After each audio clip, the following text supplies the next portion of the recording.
The courtroom felt like it was closing in on me. Every breath I took seemed to echo against the polished wooden walls, amplifying my anxiety. The air smelled of lemon-scented polish and desperation, mostly mine. My hands trembled as I adjusted the bundle in my arms, my 4-month-old daughter Emma sleeping peacefully, unaware that her future hung in the balance of this sterile room. I'd chosen a simple navy dress, the nicest thing I owned that still fit my post-pregnancy body. The fabric itched against my skin as sweat beaded along my hairline. 6 months ago, I'd been Sophia Turner, happily married waitress at Luigi's Italian restaurant. Now I was just another desperate woman seeking divorce, clutching a baby whose father didn't even know she existed. "Ms. Turner, the respondent is arriving. Please take your seat," my court-appointed lawyer whispered, her breath smelling of coffee and mint. Ms. Winters was kind but overworked. I was just another case file to her, another woman escaping a marriage that had crumbled under the weight of lies. "Thank you," I managed, my voice barely audible as I sank into the hard wooden chair.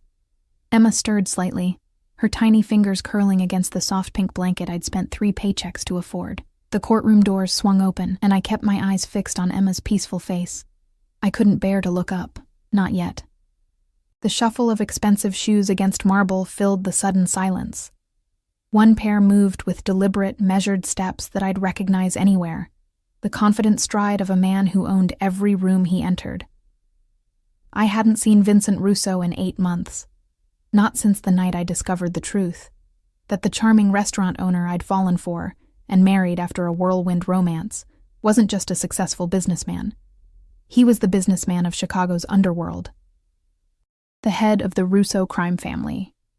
The night I found the gun and blood-stained shirt hidden in our bedroom, the night I overheard a phone call about taking care of someone who'd crossed him, the night I realized I was married to a monster. I'd fled that same night, disappearing with nothing but the clothes on my back and the unborn child I hadn't yet told him about. A child conceived in love before I knew the truth. All rise for the Honorable Judge Michaels. The command jolted me from my memories. I struggled to my feet, careful not to wake Emma. As I rose, my eyes inadvertently lifted, and there he was. Vincent stood on the opposite side of the courtroom, flanked by 2 men in dark suits, his security detail never far from his side. A third man in an expensive suit, his lawyer undoubtedly, whispered something in his ear. But Vincent wasn't listening. He was staring directly at me. No, not at me, at the baby in my arms. I watched as the color drained from his face. Vincent Russo, the man who had ordered executions without blinking an eye, the man who controlled half of Chicago's underworld with an iron fist, looked as though someone had knocked the wind out of him. His normally impassive face showed shock, confusion, and something else.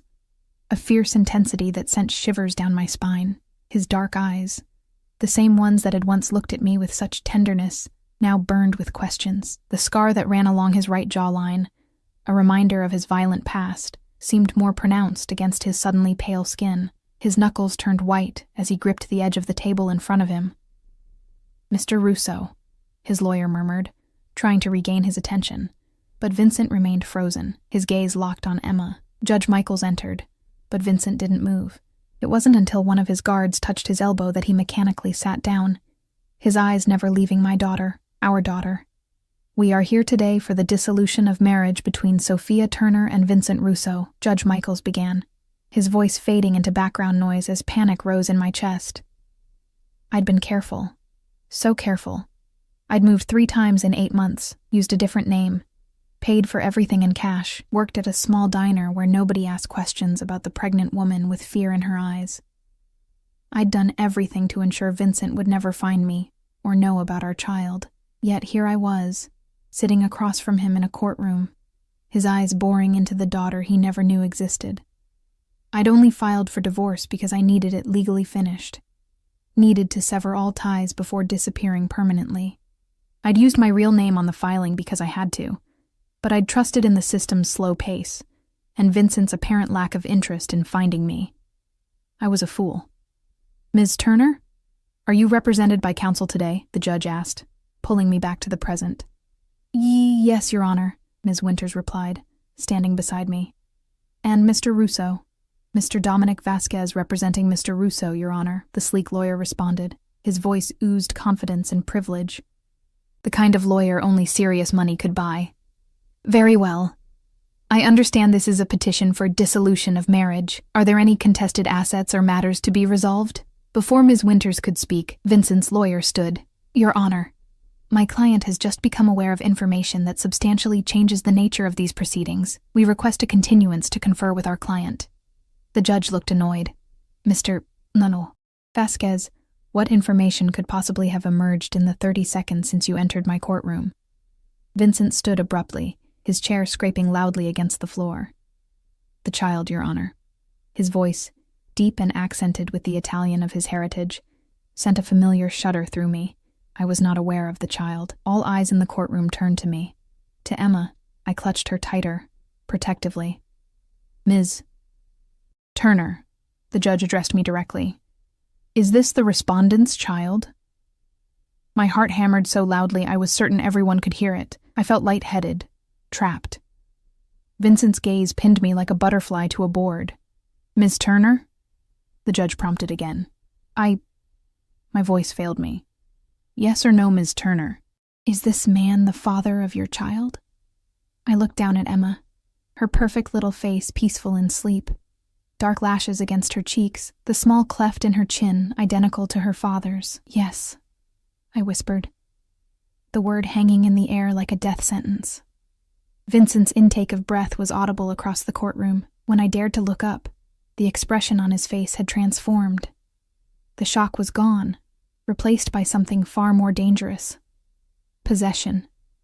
Your Honor, Vincent's lawyer spoke smoothly. In light of this revelation, we request immediate genetic testing to confirm paternity and a hold on all divorce proceedings until matters of custody can be addressed. No! The word escaped me before I could stop it. Emma startled at my outburst, her little face scrunching before settling again. Ms. Turner. The judge's voice carried a warning. Your Honor, Ms. Winters interjected. My client has concerns about Mr. Russo's character and lifestyle that bear directly on the safety and well-being of the child. Vincent's expression darkened dangerously. One of his guards leaned forward slightly, an almost imperceptible movement that nonetheless screamed of violence barely contained. These are serious allegations, Counselor, the judge replied. Do you have evidence to present to the court? My lawyer hesitated, and I knew why. What evidence could I present? That I'd found a gun? That I'd overheard cryptic phone conversations? That the restaurant he owned was frequented by men with bulges under their jackets who spoke in hushed tones? Nothing concrete, nothing that would stand against Vincent's power, his connections. Your Honor, Vincent's lawyer interjected smoothly. Regardless of any unsubstantiated claims, my client has a fundamental right to know his child and participate in her life. Ms. Turner has deliberately concealed this child's existence from her father. For how old is the child? 4 months, I whispered, feeling the noose tighten. 4 months, Vasquez repeated triumphantly. Mr. Russo has missed the first 4 months of his daughter's life because of Ms. Turner's deception. I watched in horror as Vincent's expression shifted. To anyone else, he might have appeared to be an injured father, deprived of his rights. But I knew better. I saw the calculation behind his eyes, the slight curl of his lip. He wasn't just shocked or hurt. He was furious. And Vincent Russo's fury was something I'd spent 8 months running from. Your Honor, Vincent spoke directly, his voice controlled but intense. I request a private meeting with Ms. Turner before we proceed further.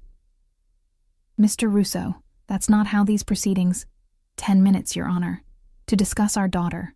He emphasized the word our in a way that made my blood run cold. The judge looked between us, then sighed. I'll allow a 15-minute recess for the parties to confer with their counsel. Court will reconvene at 10:45.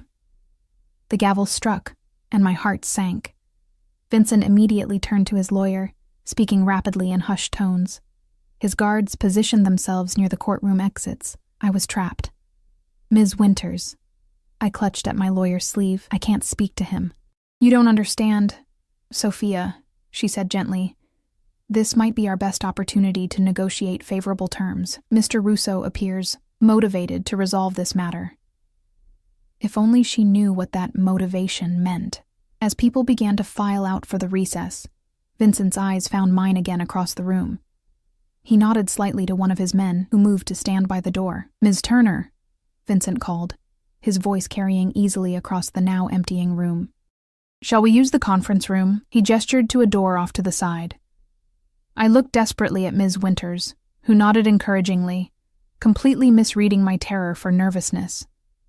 Emma began to stir in my arms, making small fussing noises that threatened to become full cries. I bounced her gently, my heart racing. "I'll be with you," Ms. Winters assured me, gathering her papers. Vincent approached slowly, his guards maintaining a respectful distance but watching every move. Up close, I could see the changes in him since I'd left.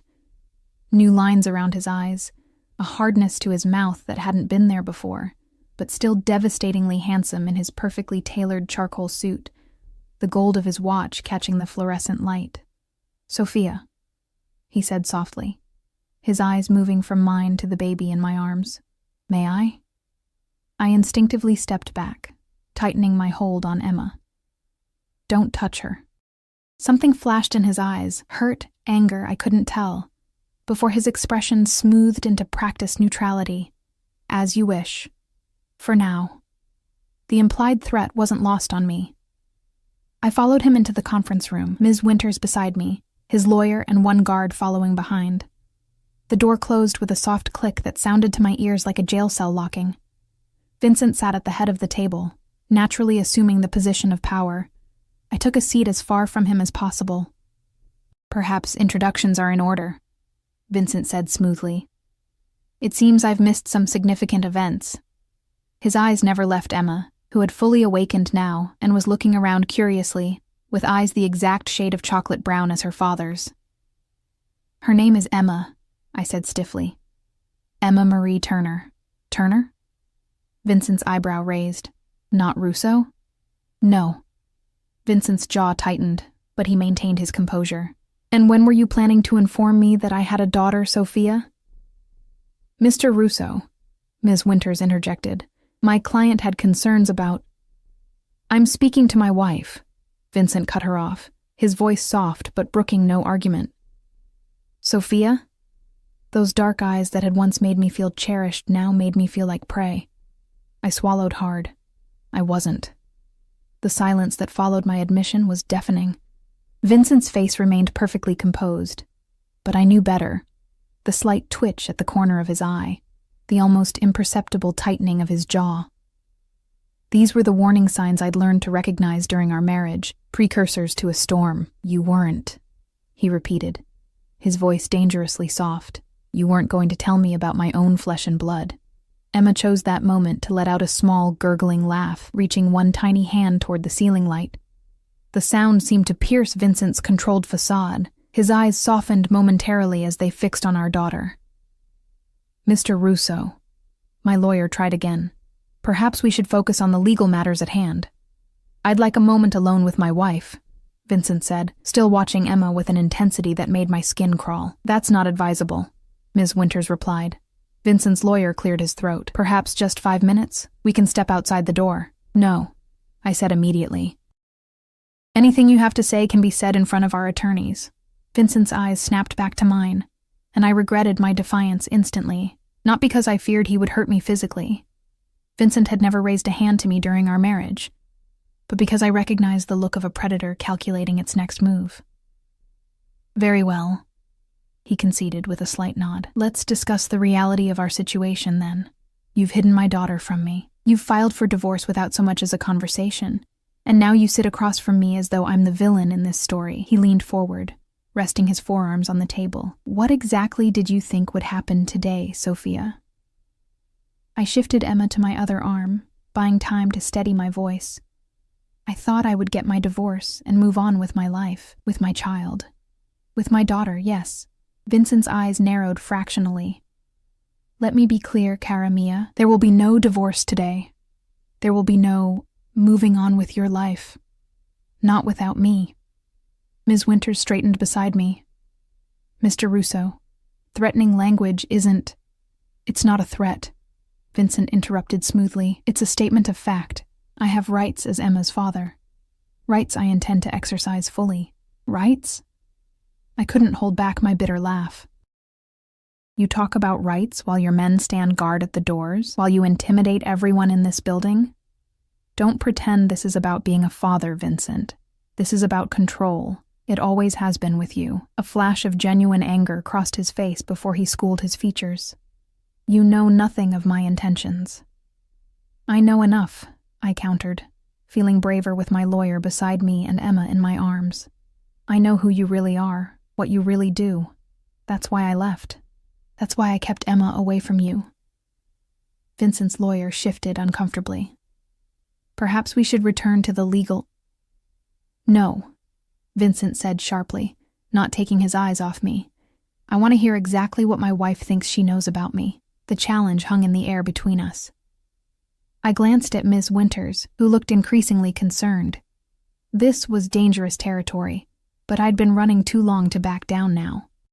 You're not just a restaurant owner, I said, my voice barely above a whisper. The Russo family doesn't just run Italian restaurants. The blood on your shirt that night, the calls about taking care of problems, the men who come to the restaurant with envelopes full of cash. I swallowed hard. I know what you are, Vincent. The room fell completely silent. Even Emma seemed to sense the tension, her little body growing still in my arms. Vincent's lawyer looked like he wanted to sink through the floor. Vincent, however, remained perfectly composed. After a long moment, he spoke. And yet, despite these concerns, you married me. You shared my bed. You carried my child. His eyes flickered briefly to Emma. Were you afraid of me then, Sophia? The question caught me off guard. No, I admitted honestly. Not until I knew the truth. Something like satisfaction crossed his face. Because I never gave you reason to fear me. I never harmed you. I provided for you, protected you, loved you. The last word sounded strange coming from him now. Here, in this sterile conference room with lawyers and guards present. Your business is hurting people, I whispered. Vincent shrugged almost imperceptibly. My business is my business. My family is something else entirely. He leaned forward. And make no mistake, Sophia, you and Emma are my family. The possessiveness in his tone sent a shiver down my spine. Emma began to fuss, perhaps sensing my distress. I bounced her gently, trying to soothe her. She's hungry, I murmured, more to myself than anyone else. We should reconvene in the courtroom, Ms. Winters suggested, checking her watch. The recess is nearly over. Vincent's eyes remained fixed on Emma, who was becoming increasingly agitated. When did you feed her last? The normalcy of the question amid our tense standoff threw me. About 3 hours ago. He nodded as though this information was crucial. And how often does she need to eat? Every 3 to 4 hours, I replied automatically. Then she needs to be fed now. It wasn't a question, but a statement, delivered with the same authority he used when running his criminal empire. The judge will wait. Before I could protest, Vincent stood and moved toward the door, speaking rapidly in Italian to his guard. The man nodded and stepped out. Vincent turned back to me. I've arranged for a private room where you can feed her in comfort. There's a small lounge adjacent to the courtroom. I'm not going anywhere with you, I said, though Emma's cries were growing louder. Vincent's expression softened fractionally. Sophia, whatever you think of me, surely you know I would never harm my own child, or her mother. He glanced at my lawyer. Ms. Winters is welcome to accompany you, of course. I looked to my lawyer for guidance. She seemed conflicted. It would be better than trying to manage in the courtroom, she admitted reluctantly. We still have 15 minutes before the judge returns. I felt cornered, but Emma's needs came first. Fine. Vincent led the way, his guard clearing a path through the courthouse hallway. People instinctively moved aside as we approached, responding to something in Vincent's demeanor that commanded respect or fear. I followed, keeping Ms. Winters between us like a shield. The lounge was small but comfortable, with a leather sofa and armchair arranged around a coffee table. Vincent gestured for me to sit on the sofa. I'll wait outside, he said, surprising me with his discretion. Take your time. As he turned to leave, Emma's cries hit a new pitch. Vincent paused, looking back at our daughter with an expression I couldn't quite read. "She has your nose," he observed quietly, but my eyes. Before I could respond, he was gone, the door closing softly behind him. I sank onto the sofa, adjusting my dress to feed Emma. Ms. Winters sat in the armchair, looking troubled. "Sophia," she said softly, "I need to be frank with you. If Mr. Russo pursues custody, things could get very complicated." I closed my eyes briefly, feeling the weight of my situation crushing down on me. "I know. The allegations you've made about his business activities, without concrete evidence, they won't help your case. In fact, they could harm it if they're perceived as attempts to alienate a father from his child. So I'm supposed to just hand my daughter over to a criminal?" I hissed, keeping my voice low. Ms. Winters sighed. "The court doesn't know he's a criminal. They see a wealthy businessman whose wife left without explanation and hid his child from him. It doesn't look good, Sophia." I knew she was right, and the realization made me feel sick. I'd been naive to think I could simply walk into a courthouse and cut ties with Vincent Russo. Men like him didn't lose. Not in court, not in business, not in life. Emma fed contentedly, unaware of the storm swirling around her tiny existence. I traced her soft cheek with my finger, memorizing every feature of her perfect face. Whatever happened, I had to protect her. Somehow. A gentle knock at the door made me tense. "Ms. Winters rose to answer it, opening the door just enough to see who was there. "The judge is ready to resume," came Vincent's voice from the hallway. "Take your time. I've explained the situation." After Emma finished feeding, I adjusted my clothing and took a deep breath, preparing to face what awaited me in the courtroom. When I opened the door, Vincent was waiting, his back against the opposite wall, his guard a few feet away. His eyes immediately went to Emma, now calm and drowsy after her meal. Something like longing crossed his face, so fleeting I almost missed it. "May I hold her?" he asked softly. The question caught me off guard. Part of me wanted to refuse, to keep Emma as far from him as possible. But another part, the part that remembered how gentle Vincent's hands could be, how carefully he'd once held his sister's child, hesitated.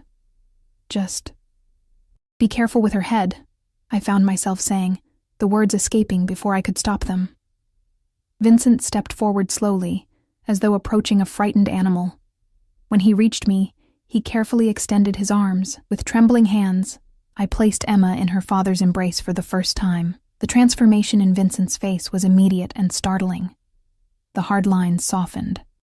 The calculating coldness in his eyes melted into something I recognized from our early days together.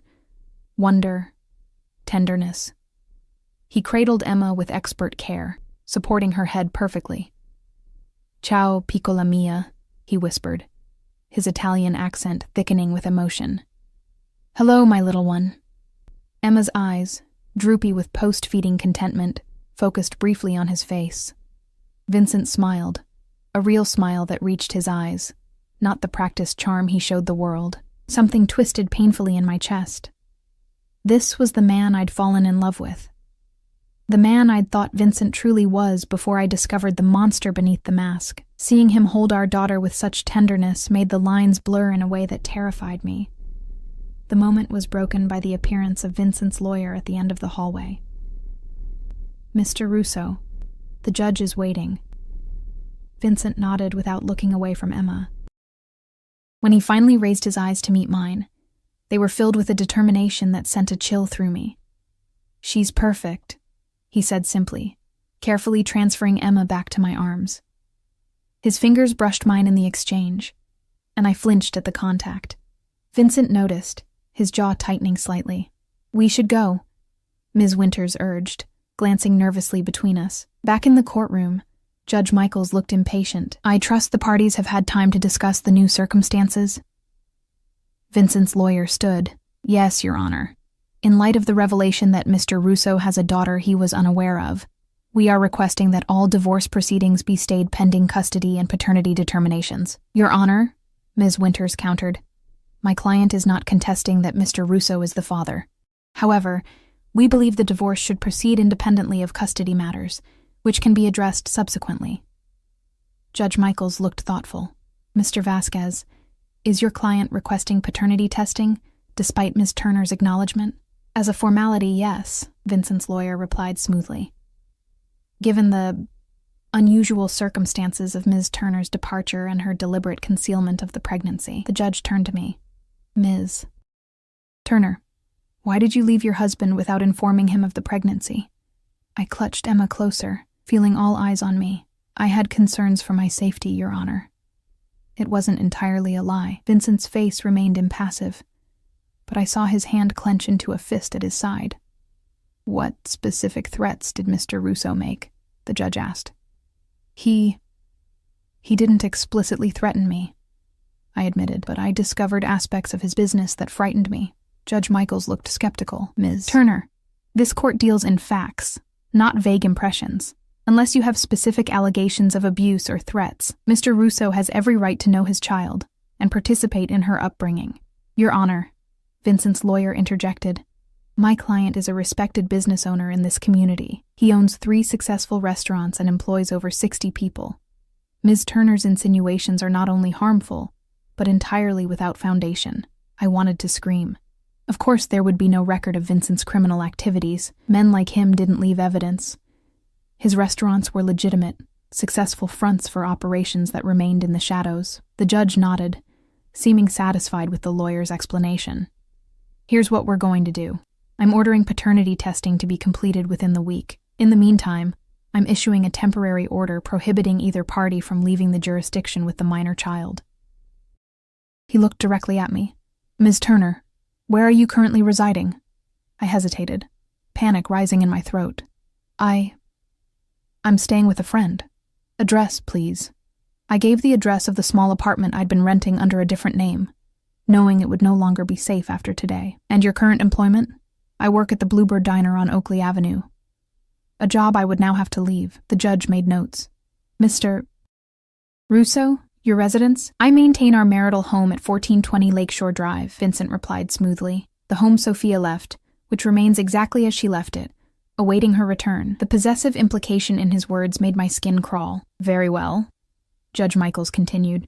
Pending the paternity results and further custody determinations, I'm ordering supervised visitation for Mr. Russo. 3 2-hour visits per week to take place at Ms. Turner's residence with a court-appointed supervisor present. Your Honor, Vincent's lawyer spoke up. Given the circumstances, we request daily visitation. My client has already missed 4 months of his daughter's life. The judge considered this. I'll allow daily visits, 1 hour each for the next week. After paternity is confirmed, we'll revisit the schedule. The divorce proceedings are stayed until custody and support matters are resolved. The gavel came down, and I felt my world collapsing around me. Vincent would now have court-sanctioned access to our home, to our lives. The prison I'd so carefully escaped was reforming around me, bar by bar. As people began to file out of the courtroom, Vincent approached, his expression unreadable. I'll see you this evening, he said quietly. 6 o'clock. It wasn't a request. It was a statement of fact. The supervisor will be there, I reminded him, a feeble attempt to assert some control. Vincent's lips curved in a smile that didn't reach his eyes. Of course. I look forward to spending time with my daughter. His gaze moved from Emma to me, intensity burning behind the casual facade. And to continuing our conversation, Sophia. There is much we need to discuss. As he turned to leave, flanked by his ever-present guards, I knew with absolute certainty this was only the beginning. Vincent Russo had found us, and he would never let us go again. The hours after court passed in a blur of panic and preparation. Ms. Winters had driven me back to my small apartment, her face grave as she outlined my limited options. He'll get visitation rights at minimum, she'd explained. With his resources, he could push for joint custody or more. Now, as the clock inched toward 6, I paced the worn carpet of my 1-bedroom apartment, bouncing Emma gently in my arms. I'd spent the afternoon obsessively cleaning, though there was little I could do to disguise the shabbiness of the place, the water stain on the ceiling, the mismatched furniture I'd acquired piece by piece from thrift stores, the crack in the bathroom mirror. A far cry from the lakefront mansion where Vincent and I had lived during our marriage, a home I'd once loved for its sweeping views and elegant spaces, before I discovered it had been paid for with blood money. A sharp knock at the door made me freeze. I checked my watch. 5:55 p.m. Vincent was early. Of course he was. Taking a deep breath, I opened the door to find a middle-aged woman with kind eyes and a no-nonsense expression. "Ms. Turner, I'm Patricia Malone, court-appointed visitation supervisor." She showed me her credentials. "May I come in?" "Yes, of course." I stepped aside, relief washing over me that the supervisor had arrived before Vincent. Patricia entered, quickly surveying the apartment with practiced eyes. "I'll need to do a brief inspection before Mr. Russo arrives." I nodded, clutching Emma closer as Patricia moved efficiently through the small space, making notes on her clipboard. She had just finished when another knock came at the door. Exactly at 6. Vincent's precision timing hadn't changed. Patricia moved to answer it. I remained rooted in place, heart hammering as the door swung open. Vincent filled the doorframe, his imposing height emphasized by his perfectly tailored suit. Different from the one he'd worn in court, I noticed absently. Dark blue this time, with a subtle pattern. He'd changed, prepared. His hair was freshly combed, his jaw cleanly shaven. He looked every bit the successful businessman, not a trace of the criminal underworld visible to the untrained eye. Behind him, I could see one of his guards stationed in the hallway. Never alone, never unprotected. "Mr. Russo," Patricia greeted him professionally. "I'm Patricia Malone, your court-appointed supervisor." Vincent nodded politely. "A pleasure, Ms. Malone." His eyes found mine over Patricia's shoulder, intense and unreadable. Then they dropped to Emma in my arms. And something in his expression shifted, softened in a way that made my chest ache despite myself. "Please come in," Patricia directed, explaining the rules as Vincent stepped inside, his presence immediately making my small apartment feel cramped. "I'll be present throughout the visit. I won't interfere unless necessary, but I will be observing and taking notes. The visit is scheduled for 1 hour." Vincent nodded again, but I could tell he was barely listening. His attention was fixed entirely on Emma, who was awake and alert, her dark eyes, his eyes, taking in this new person with the unguarded curiosity of infancy. "Would you like to sit?" I managed, gesturing to the small sofa, the nicest piece of furniture I owned, though it sagged slightly in the middle. Vincent moved with measured grace, lowering himself onto the sofa. Up close, I caught the familiar scent of his cologne. Sandalwood and something distinctly masculine. A scent that once represented safety, now a warning. "May I hold her?" he asked, his voice softer than I'd heard it in a long time. I hesitated, then carefully transferred Emma to his waiting arms, our fingers brushing momentarily. Unlike in the courthouse, I didn't flinch away this time. I couldn't afford to show weakness, not with the supervisor watching. Vincent adjusted Emma in his arms with surprising expertise.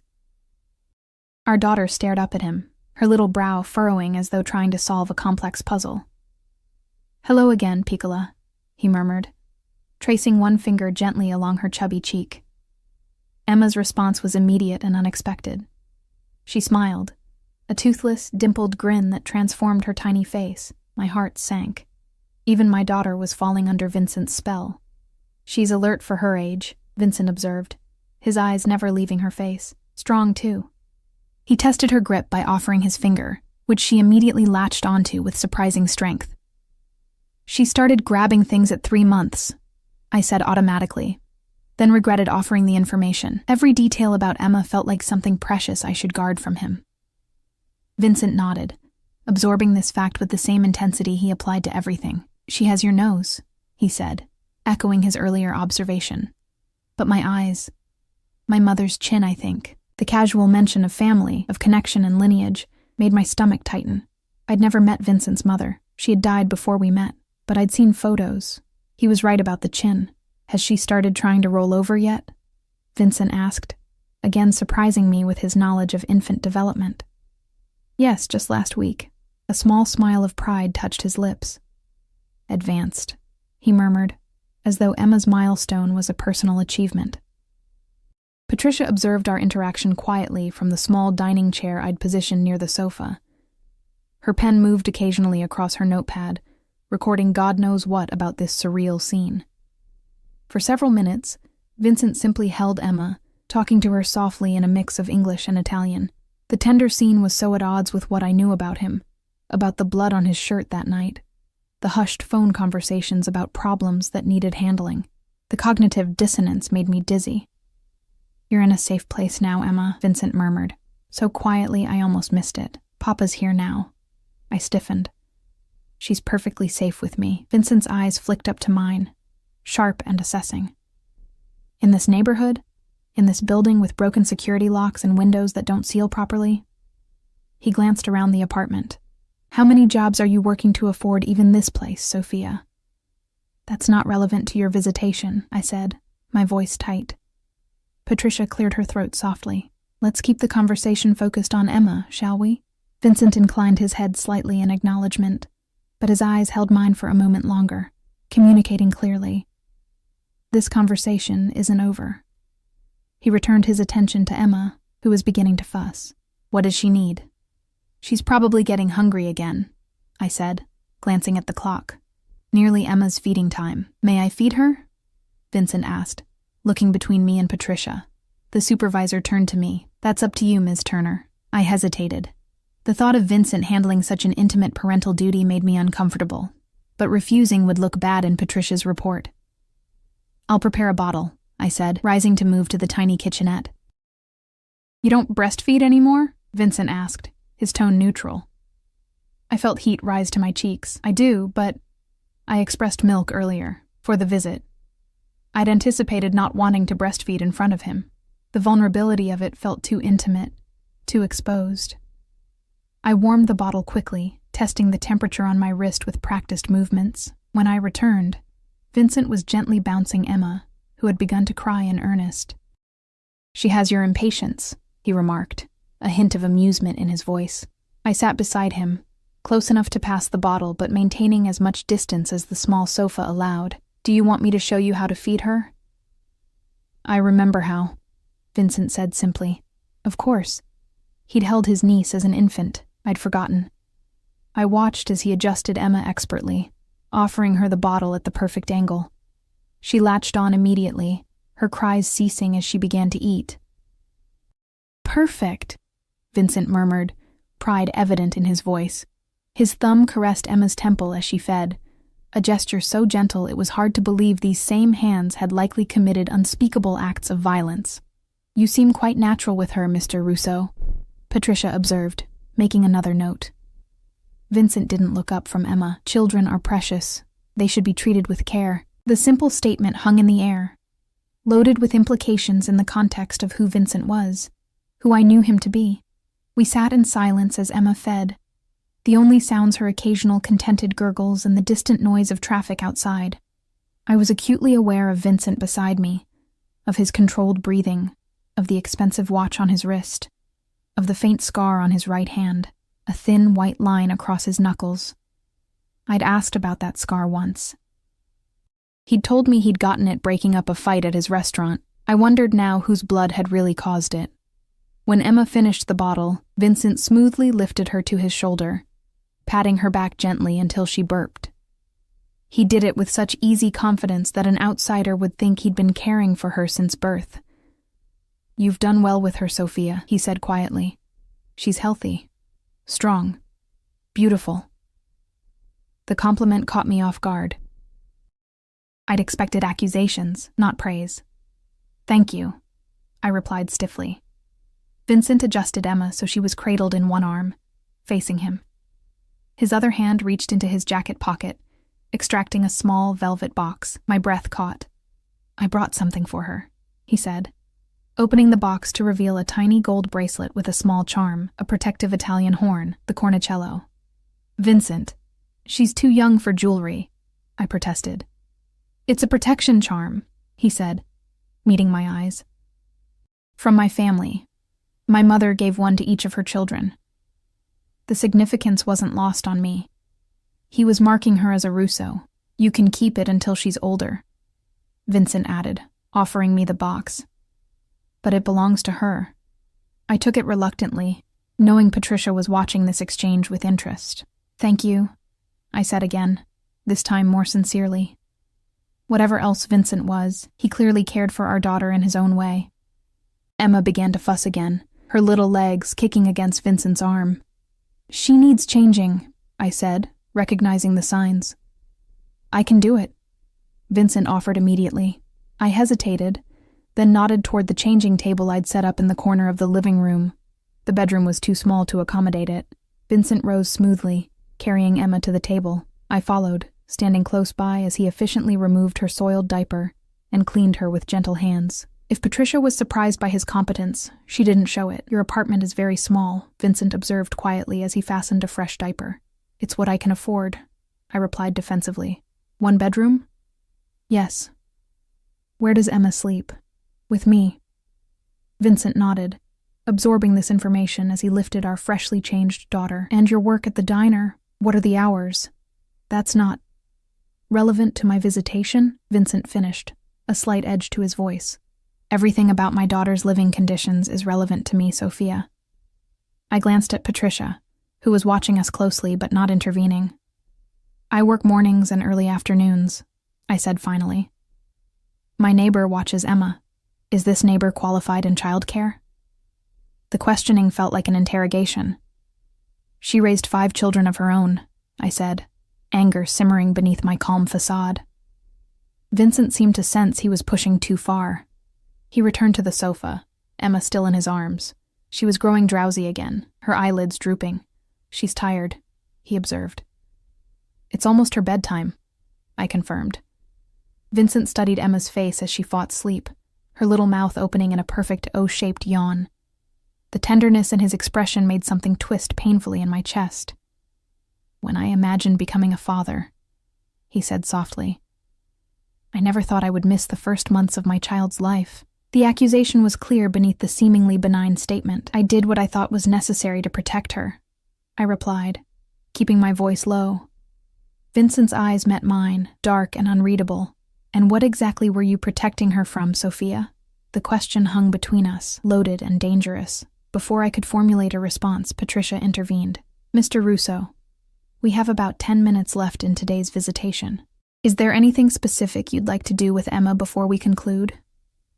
Vincent didn't immediately respond, his gaze still locked with mine. Finally, he looked down at our now sleeping daughter. "I think she's made the decision for us," he said, a hint of resignation in his tone. Carefully, he stood and transferred Emma to my waiting arms. His fingers brushed against mine in the exchange, lingering just a moment too long.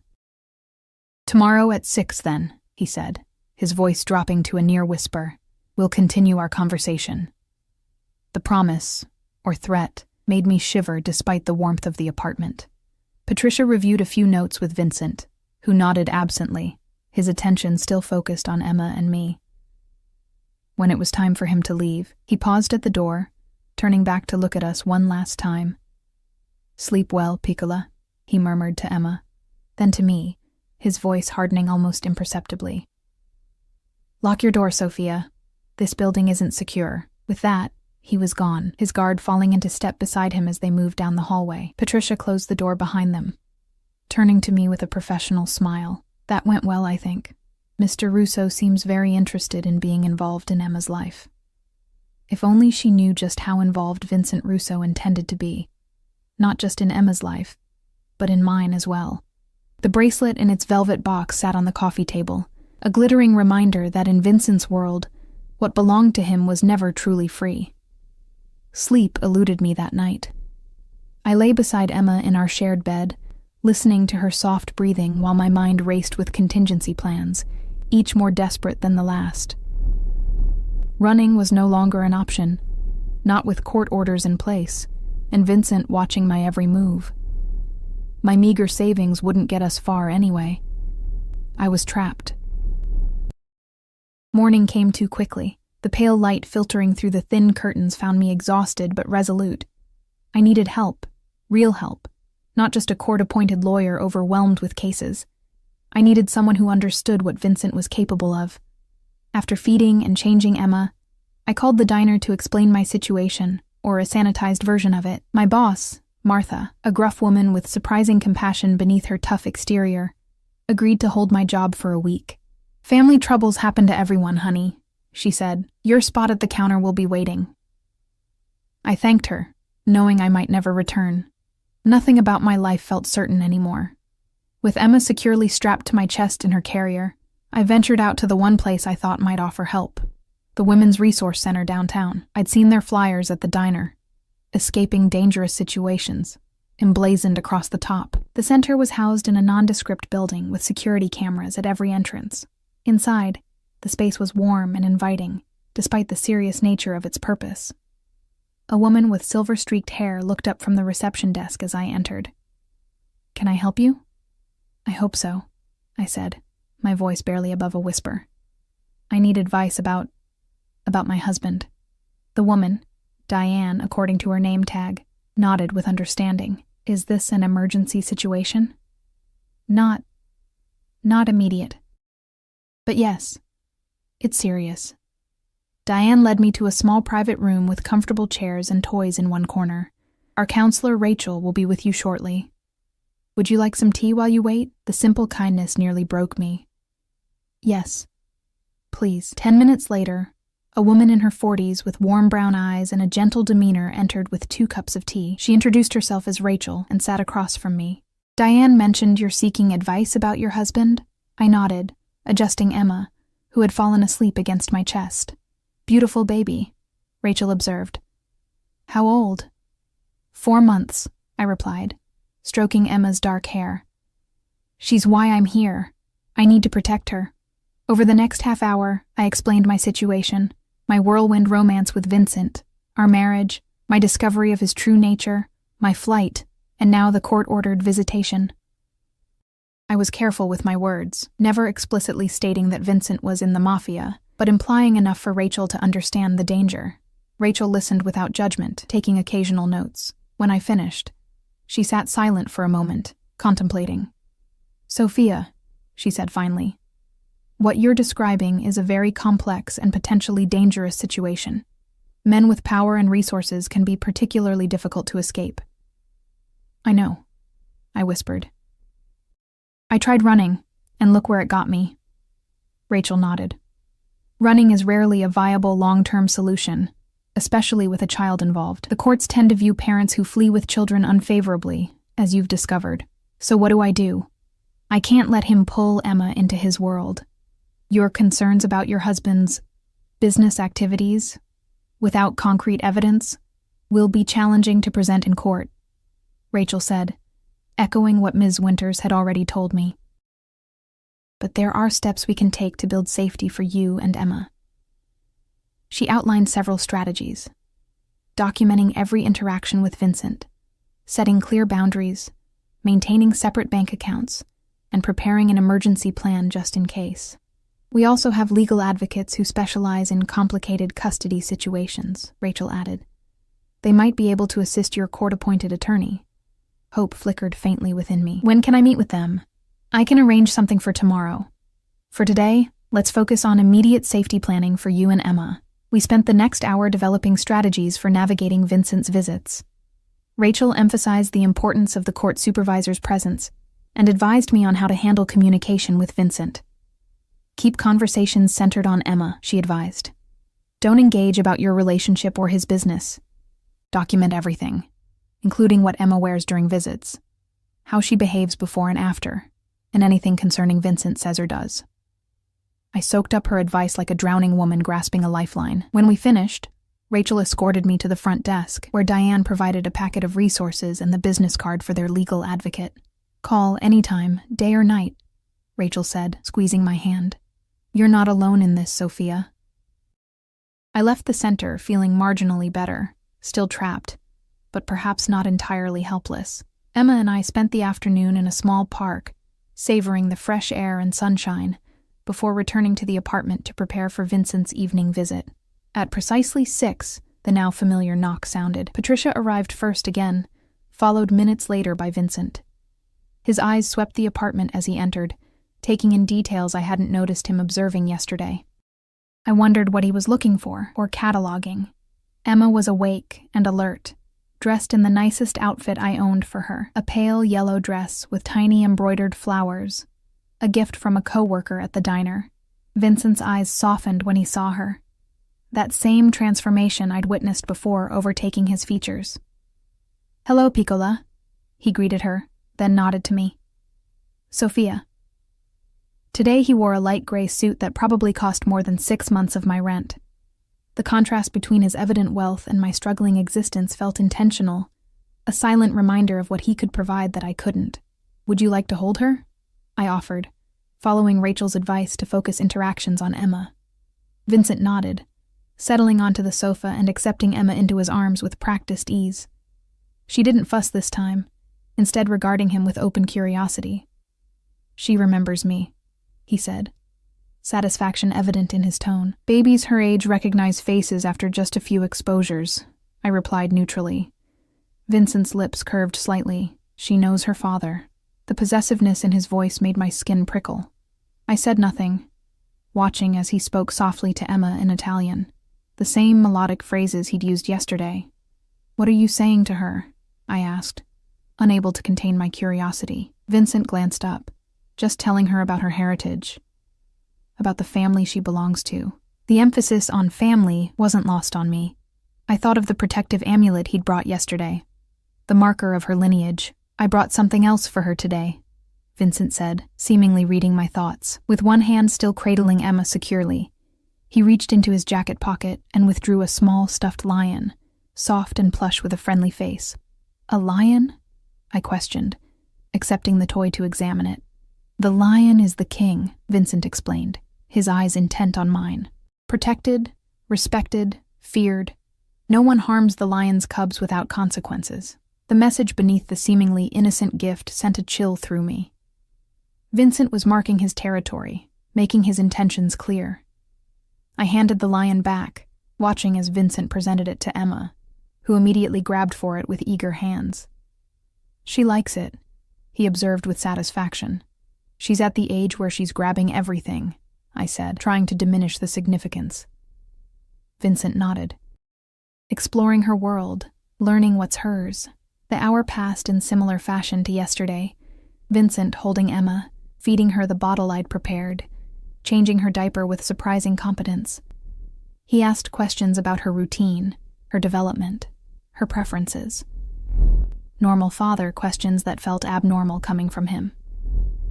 As the visit neared its end, Vincent handed the sleeping Emma back to me, his fingers lingering against mine for just a moment too long.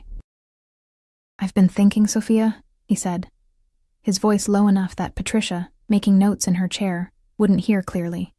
"This arrangement isn't sustainable." My chest tightened. "The court ordered it." "For now," he agreed, "but it's inefficient. Inconvenient for everyone." "What are you suggesting?" I asked, though I already suspected. Vincent's dark eyes held mine. "Come home, Sophia. Bring our daughter home where she belongs." Though I'd anticipated it, the directness of his demand still stunned me. "This is our home now." Vincent's gaze swept the small apartment with undisguised disdain. "This is not a home fit for a Russo." "She's a Turner," I reminded him sharply. Something dangerous flashed in Vincent's eyes. "Not legally. Not yet. And not if I have anything to say about it." Patricia cleared her throat, reminding us of her presence. Vincent's expression immediately smoothed into pleasant neutrality. "Think about it," he said, rising to his feet. "Your job at the diner barely covers this place. Emma deserves better than hand-me-downs and a mother working herself to exhaustion." "We're managing fine," I insisted, though the lie tasted bitter on my tongue. The truth was, we were barely scraping by. Vincent adjusted his cuffs, a gesture I recognized from our marriage, a habit when he was restraining stronger emotions. "The paternity results will be back tomorrow. Once my rights are legally established, we'll revisit this conversation." The implicit threat hung in the air between us. Vincent's resources vastly outmatched mine. If he pushed for custody, could I really fight him?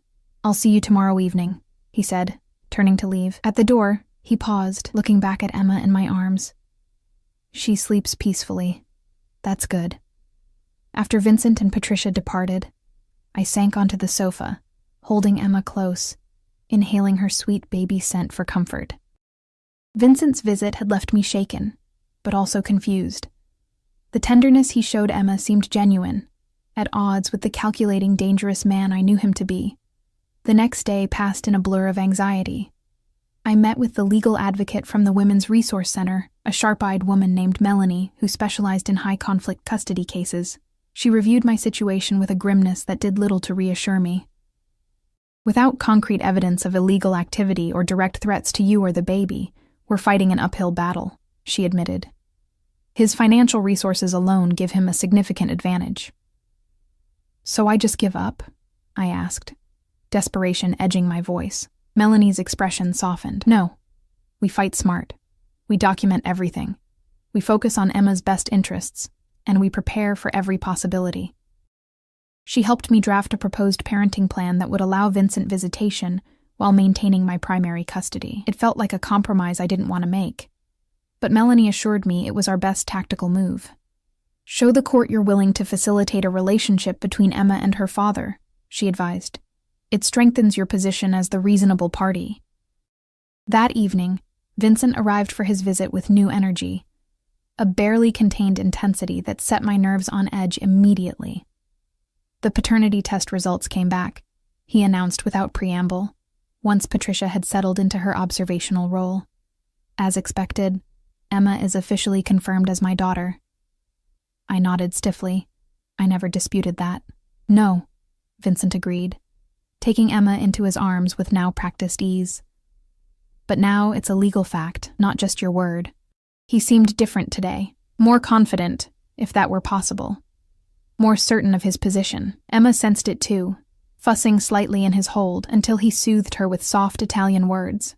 I've filed for an emergency custody hearing, Vincent said casually, as though commenting on the weather. My lawyer submitted the paperwork this afternoon. The room seemed to tilt beneath me. On what grounds? Vincent's eyes met mine, cool and calculating. Inadequate living conditions, financial instability, potential flight risk, given your previous disappearing act. That's ridiculous, I hissed, mindful of keeping my voice down for Emma's sake. I left because I feared for our safety. So you claim, Vincent replied calmly. Without evidence.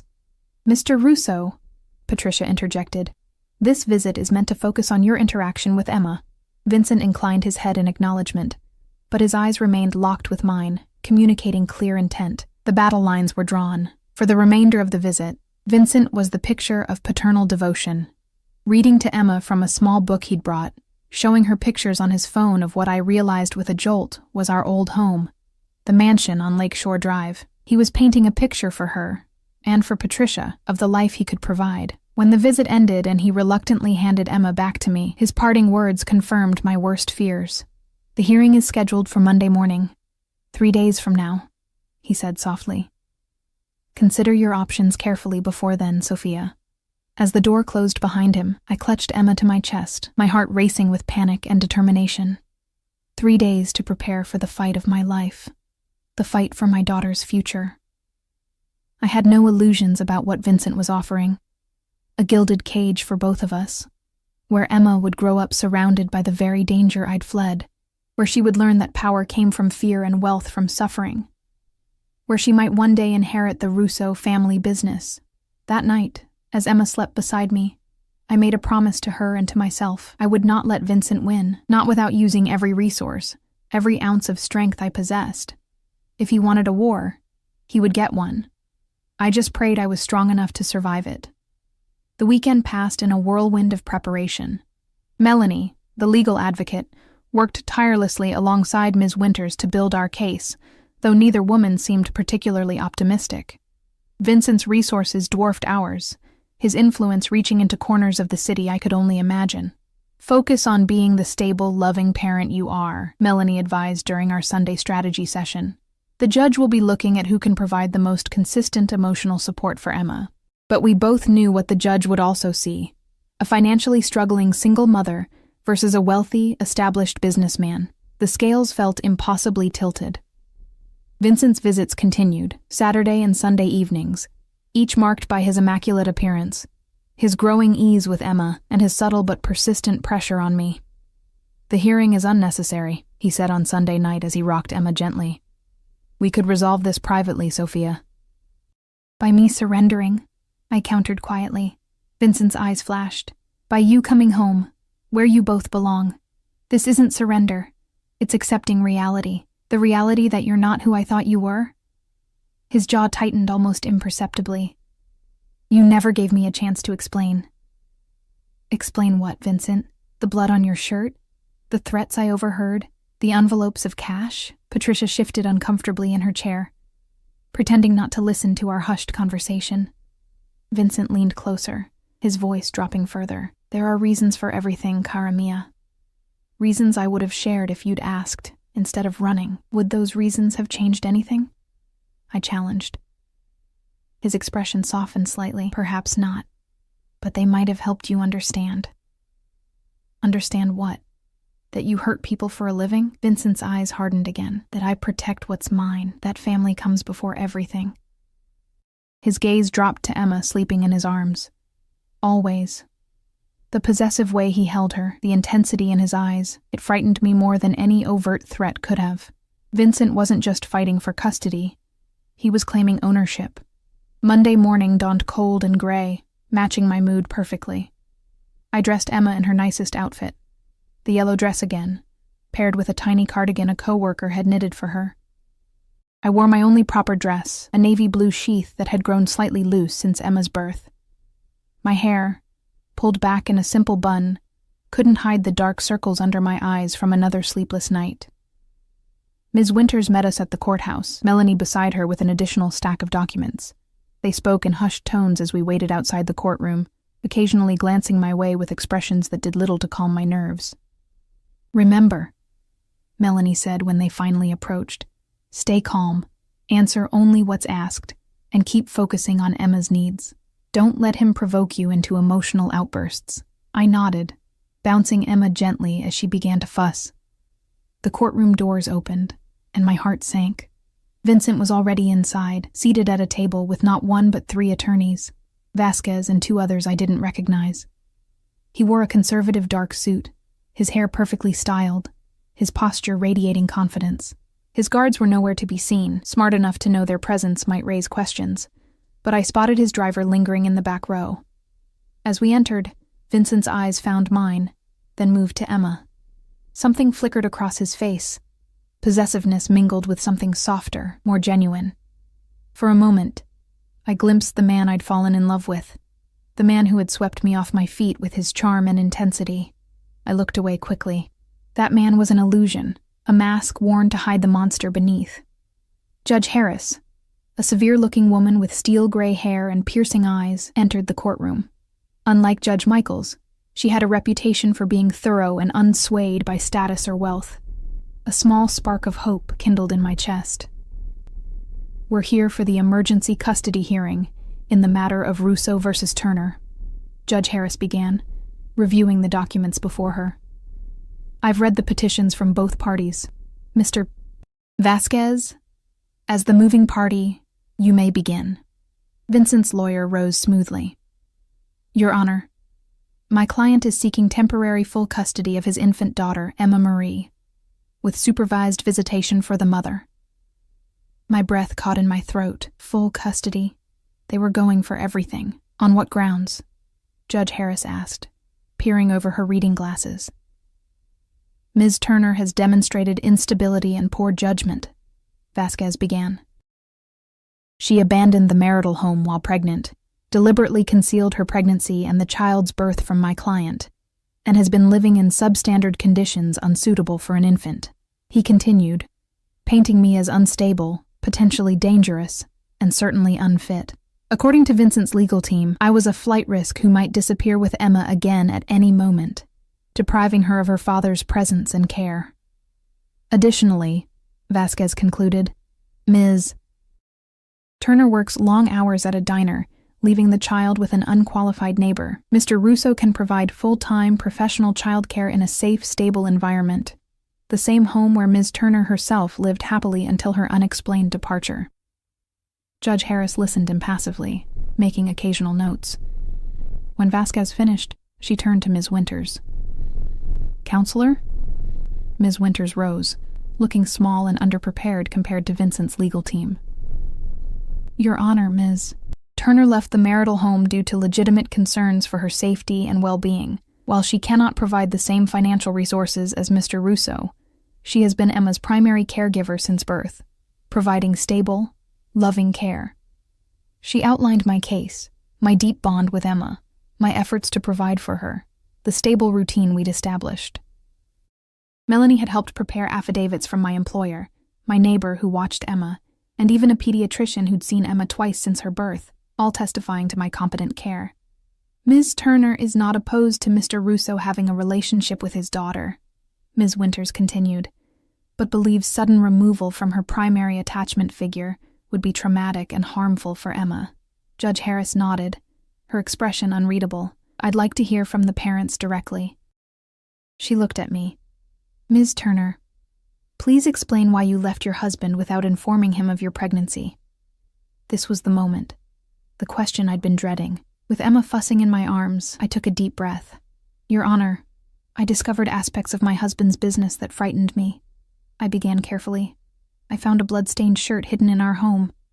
I overheard conversations about handling people who had crossed him. I saw cash transactions that didn't seem legitimate. Vincent's expression remained impassive, but his knuckles whitened as he gripped the edge of the table.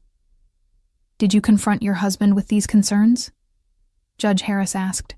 No, Your Honor. I was afraid. Afraid of what, specifically? Did Mr. Russo ever threaten or harm you? I hesitated. He never physically harmed me, but once I realized what kind of business he was involved in, I feared what might happen if I stayed, especially with a child. Judge Harris turned to Vincent. Mr. Russo, would you care to address these allegations? Vincent stood, straightening his already perfect suit jacket. Your Honor, I own 3 successful restaurants in Chicago. My business dealings are entirely legitimate, as my tax returns and business records will attest. He gestured to a thick folder his lawyers had submitted. The shirt my wife refers to was stained when I helped a chef who cut himself in the kitchen. The conversations she overheard were about staff issues, handling problem employees, not whatever sinister interpretation she's applied. He spoke with such conviction, such reasonable certainty, that for a moment even I questioned my memories. This was Vincent's gift, his ability to make his version of reality seem like the only possible truth. As for the cash, he continued smoothly, restaurants deal in cash transactions daily. Nothing unusual or improper about that. Judge Harris studied him carefully.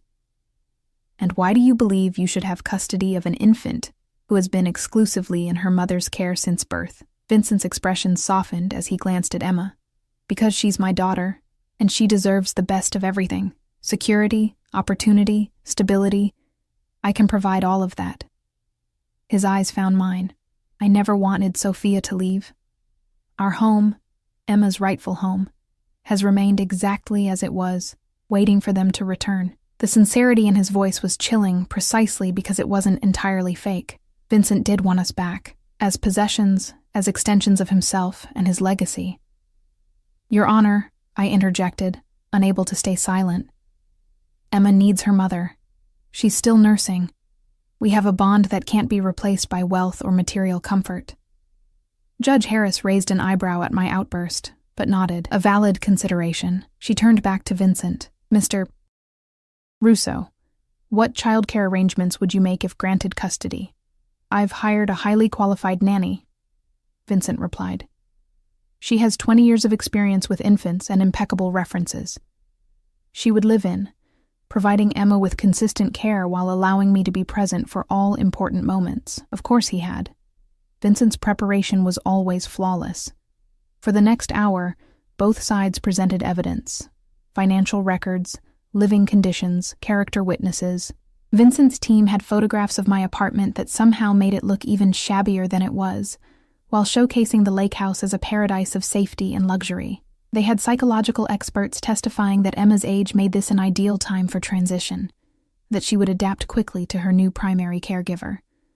Our side had the emotional bond, the biological connection of mother and child, but little else to compete with Vincent's resources. As the hearing neared its conclusion, Judge Harris leaned forward.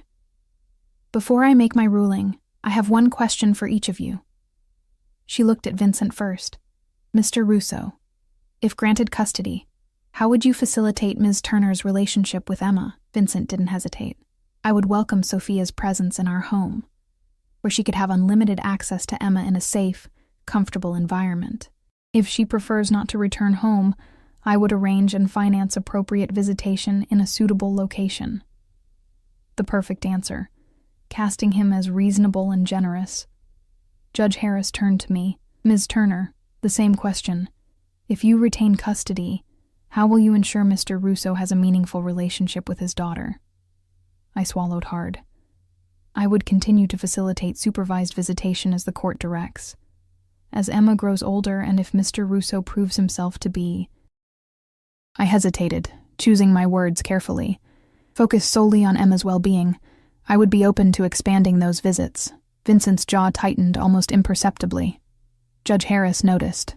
Mr. Russo, you seem displeased with that answer. Vincent composed himself quickly.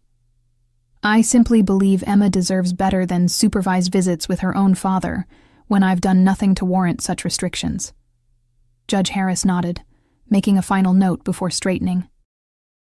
I'll take a 30-minute recess to review all evidence before issuing my ruling. As the judge left, I clutched Emma tighter, fear clenching my stomach. Ms. Winters patted my arm reassuringly, but the worry in her eyes betrayed her own concerns. Across the room, Vincent conferred with his lawyers, his expression intense. When he noticed me watching, he paused, meeting my gaze directly. Something unspoken passed between us. A recognition, perhaps, that whatever happened next would irrevocably shape all our lives. The recess felt eternal, but eventually Judge Harris returned, her expression grave. My heart hammered so loudly I could barely hear as she began speaking. In matters of custody, this court's primary concern is the best interest of the child, she began. I've reviewed all evidence and testimony with that principle foremost in mind. She looked between Vincent and me. While Mr. Russo can provide superior material advantages, Emma Marie is at an age where maternal bonding is crucial to healthy development. Disrupting that bond would not serve her best interests at this time. Hope bloomed in my chest. Vincent's expression darkened. However, Judge Harris continued, Mr. Russo has established paternity and demonstrated genuine interest in his daughter's welfare. He has a right to develop a meaningful relationship with her. She shuffled her papers, then delivered her ruling. Primary physical custody will remain with Ms. Turner for now. Mr. Russo will have progressively increasing visitation, beginning with supervised visits 3 times weekly. After 1 month, if these visits proceed without issue, supervision will be removed. After 3 months, overnight visits will begin. Relief and dismay warred within me. I'd kept Emma, but Vincent would have increasing access to her, and to me. Additionally, the judge added, I am ordering Ms. Turner to secure more suitable housing within 30 days. Mr. Russo will pay child support commensurate with his income, which shall be used partly for this purpose. She fixed me with a stern look. This court will reassess custody arrangements in 6 months, at which time both parents' ability to co-parent effectively will weigh heavily in any decision. The message was clear. Cooperate or risk losing Emma. As we rose for the judge's exit, Vincent's eyes found mine across the courtroom. His expression was unreadable, but I recognized the set of his shoulders, the slight lift of his chin. He hadn't gotten everything he wanted today. But Vincent Russo wasn't defeated, merely delayed. Outside the courtroom, as Ms. Winters discussed next steps, Vincent approached, his lawyers trailing behind. Congratulations, Sophia, he said, his voice carrying no trace of bitterness, for now. Vincent, I began, but he raised a hand to stop me. I'll be sending details of appropriate properties for you to consider. 3 bedrooms minimum, secure building, safe neighborhood. His tone brooked no argument. My daughter deserves better than where you've been keeping her.